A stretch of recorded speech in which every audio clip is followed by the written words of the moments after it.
Malkajgiri MLA మర్రి రాజశేఖర్ రెడ్డిపై పేట్ Basheerabad police స్టేషన్లో case నమోదైంది. కొల్లు యేసుబాబు ఇచ్చిన ఫిర్యాదు మేరకు పోలీసులు ఆయనపై బెదిరింపులు, చీటింగ్ కేసును నమోదు చేశారు. విజన్ ప్రాపర్టీ మేనేజ్మెంట్ సర్వీసెస్ పేరుతో 2005 నుంచి హౌస్ కీపింగ్, సెక్యూరిటీ సిబ్బందిని సమకూర్చే వ్యాపారం చేస్తున్న కొల్లు యేసుబాబు ఎమ్మెల్యే మర్రి రాజశేఖర్ రెడ్డికి చెందిన అరుంధతి ఆసుపత్రిలో హౌస్ కీపింగ్ సేవలు అందించేందుకు 2022లో ఒప్పందం చేసుకున్నారు. ఫిబ్రవరి 2022లో 28 మంది హౌస్ కీపింగ్ సిబ్బంది సహా అవసరమైన సామాగ్రిని ఆసుపత్రిలో ఏర్పాటు చేశారు.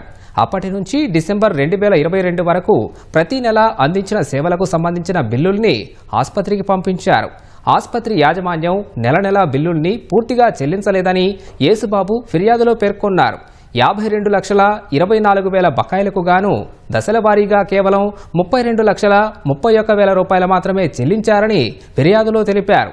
మిగిలిన 19,92,000 రూపాయలు చెల్లించకుండా ఎమ్మెల్యే మర్రి రాజశేఖర్ రెడ్డి తమను మోసం చేశారని యేసుబాబు పోలీసులకు ఫిర్యాదు చేశారు. అంతేకాకుండా తమకు చెల్లించాల్సిన డబ్బులు ఇవ్వాలని అడిగితే రాజశేఖర్ రెడ్డి బెదిరింపులకు పాల్పడ్డారని బాధితుడు ఫిర్యాదులో పేర్కొన్నారు.